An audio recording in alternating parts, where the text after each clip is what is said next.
Prairie Awoke. Part of the transition from Prairie Awakening to Prairie Awoke has to deal with the healing of a mound that was desecrated at Kuehn. Part of that story also goes along with our friend Robbie Knuth, who had a whirlwind speak to him and had a dream. And so Prairie Awakening has gone to Prairie Awoke. So welcome here today. We hope you take some time to step inside this story, the voice of a drum. If you've ever been at Prairie Awakening, Prairie Awoke, and you sat there and you listen to the drum, and you can feel something changes when you hear that come over the land. There's a change in people's heart. When the drum is in the shape of a circle, it reminds us that the law of reciprocity, that what you put out is what you're going to get back. What goes around is going to come around. Anything that has power is done in the shape of a circle. If you think about things in nature that are round, you think of the sun, circle.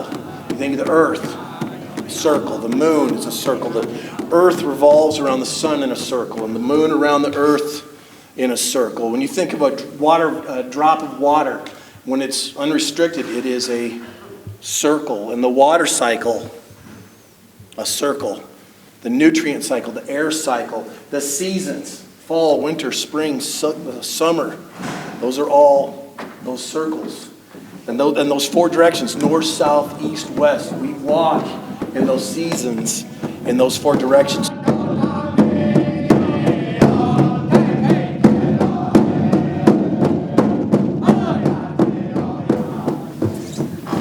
We all bring forward from our own ancestors what is good from our past, from our families, from places all around this beautiful earth, this blue and green planet.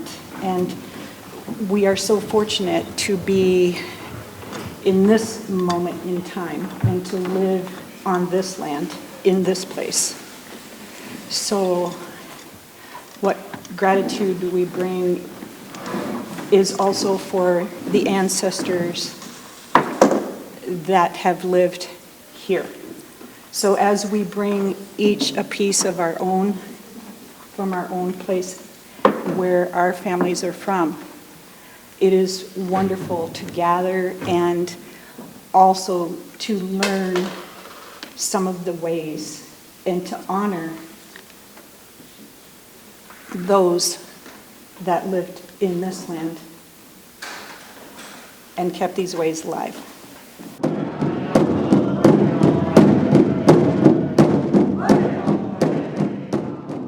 In order to understand a phrase that is so beautiful, that unites all of us with all living things throughout this entire land and this entire universe, they teach us a phrase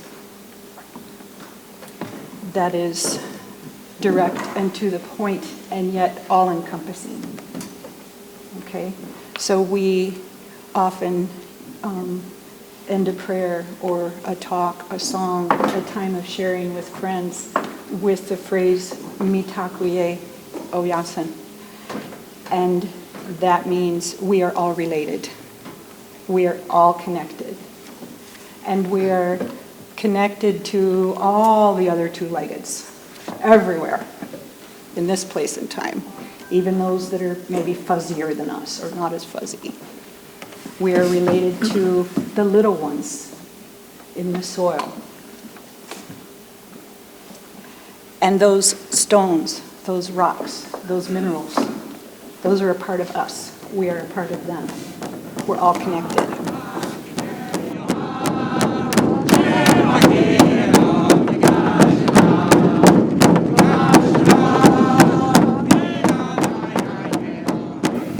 Robbie's vision was what started this, and it ties to the mounds at Kuehn. And as Mike said, one of those mounds had been desecrated. And Robbie and I are old friends. We knew each other a long ways back down the trail. And with his vision came a conversation and a friendship with a woman named Running Moccasins, or Maria Pearson. Many of you would know her by that name, or Anglo name. And after Robbie's vision, we approached Maria and asked her if she would help us at Kuehn Conservation. And what we were struggling with there as an entity, Dallas County Conservation, that our job is to bring the voice of this landscape back to this place.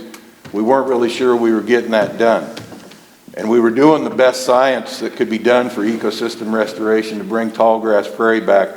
We had local ecotype seed, we had the right burn regimens, we were doing the right site preparations. And so we asked ourselves, are we actually bringing this voice back? Are we bringing wildness back to the landscape here in Dallas County? And it was a resounding no, we were failing. And we asked ourselves, well, what was wrong? Our prairies looked fine. The birds that Mike, if you know Mike, you know that he's probably got feathers behind his ears. The birds were coming back. Flowers were blooming again. Those voices being heard, but we knew there was something missing, and it was through Robbie and Maria and another fellow by the name of Larry Gollett and long conversations. We said, you know what's missing in this? And what's missing is something that I'd known as an educator. When you ask somebody to describe their wildest place, and if you were to go there and be there and look around you and explain what it is that brings you to that place. I have been doing this for 40 years and I've never had a person put another person in their wild place. And as long as we have that separation of people not being part of the landscape, we knew this was not going to be successful. So our answer to how do we wake up a prairie is we needed to bring people back to the prairie. And the vehicle that we thought would be best to do that would be, let's bring the first voices, the first songs, the first dances, the first stories of the prairie back and use them as an invitation to the current culture to see if they wouldn't come back and remember. And it was at about that time there was a fellow by the name of Orville Little Owl who took me aside and he said, Chris, a couple of things you should understand as a teacher. One of them is you're not teaching anybody anything. And I thought, yeah, Orville, I feel like that a lot of the time. I know what you're saying. He said, no, what I mean is you're not teaching anybody anything. You're only helping them to remember things they've forgotten.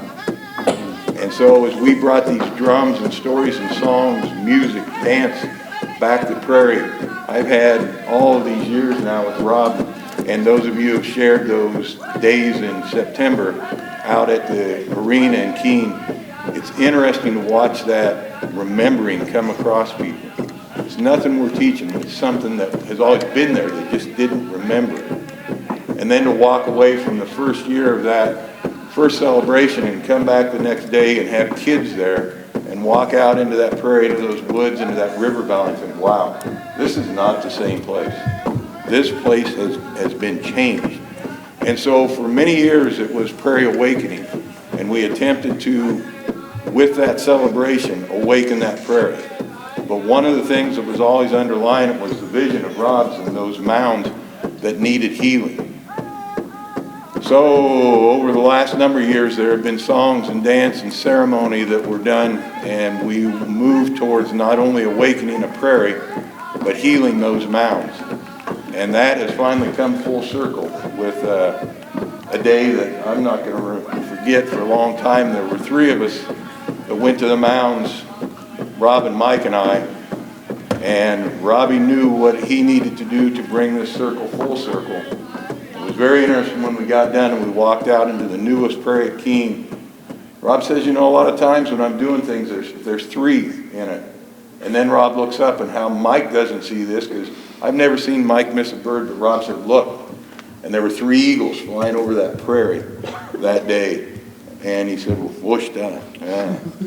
Yeah. And so the mound's been healed, and we've talked with Rob, and we're talking with elders, and we're praying, and we're trying to become aware of what the direction of Prairie Awakening should be. But as Mike told you, it's taken on a new persona in that it's Prairie Awoken. We need to take joy in the fact that we have succeeded at something here. And we have connected and reawakened those memories, and that people have come back. This is the invitation we want you to give people when they come here to remember. Tell them to come step inside these stories and experience the memory of the land.